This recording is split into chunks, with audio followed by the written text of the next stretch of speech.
बिहार के सुदूर जिले बांका का प्रोन्नत मध्य विद्यालय आजकल चर्चा में है और इस चर्चा की वजह स्कूल की एक टीचर है। खुशबू नाम की ये टीचर स्टूडेंट्स और बैड टच के फर्क को समझाती है, लेकिन बड़े ही अनूठे अंदाज में। देखिए ये वीडियो। दो बेटा, क्या नाम है बेटा तुम्हारा? सुलेखा। अरे वाह, वेरी गुड, तुम तो बहुत अच्छी हो। अरे वाह, कितना क्या पापा क्या करते नहीं बेटा, तो अच्छा तुम इस उम्र में थी तो मुझे भी नहीं मालूम था कि गुड टच और बैड टच क्या होता है, और मुझे भी इस सब सिचुएशन को झेलना पड़ा।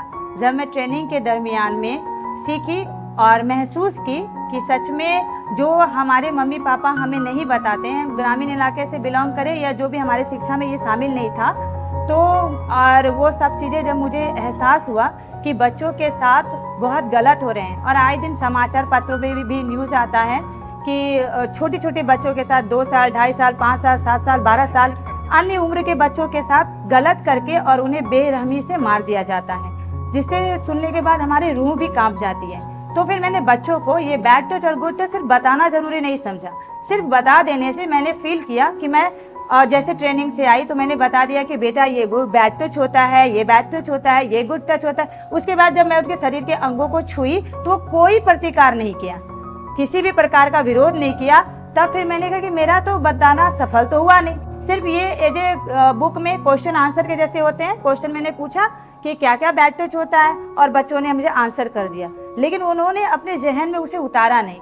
तब मैं प्रयास की उसे सिखाने का कि यदि कोई बैड टच करे तो आपको विरोध करना है, उनका प्रतिकार करना है, चाहे वो कोई भी हो। आपको स्नेह जताने का प्रयास करें, लेकिन वो स्नेह आपके लिए सही नहीं है। और इस तरह काफ़ी मेहनत लगा, लेकिन मेरे बच्चे बखूबी बहुत अच्छे से सीख गए, और अब ये तो पूरे देश भर में भी लागू हो रहा है, जिसे देखकर सुनकर काफ़ी खुशी महसूस हो रही है।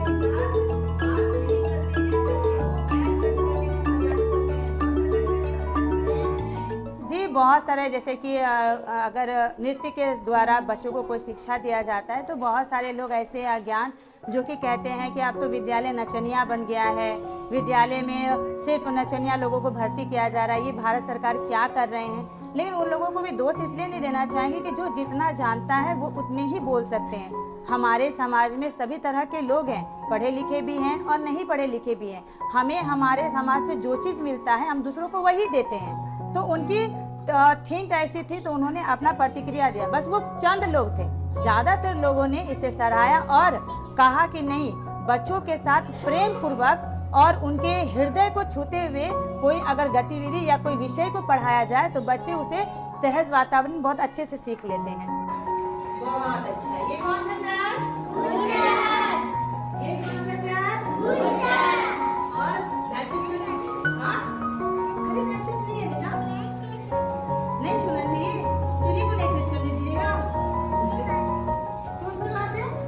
गुड टच जब हमें हमारे अंगों को अच्छे से छूता है।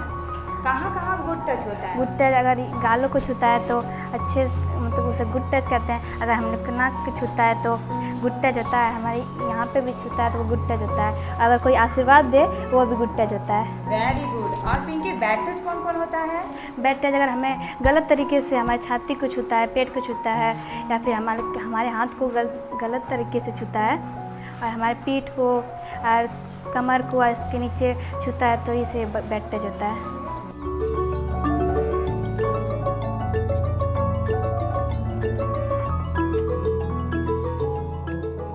चाहक कार्यक्रम निश्चित रूप से उसका बहुत बड़ा प्रभाव पड़ा, क्योंकि सरकारी विद्यालय के प्रति जो हमारे समाज की भ्रांति है कि पढ़ाई नहीं होती है या निरस्ता का भाव है, उसको हम लोगों ने झुठलाने का कार्य किया। क्योंकि बच्चे विद्यालय आने लगे हैं, क्योंकि हम लोगों ने उसको बहुत ही बेहतर तरीके, उसके पाठ्यक्रम को कितना सरलता के साथ बच्चों में समझ बन सके, इसके लिए हम लोग टेबल वर्क किए। अब बाकी चाहक गतिविधि के माध्यम से गीत, संगीत, नृत्य और जो गतिविधि एक्टिविटीज़ हैं, गतिविधि आधारित शिक्षण का कार्य करना शुरू किए। बच्चे जुड़ने लगे और अपनत्व की भावना भी बढ़ने लगा।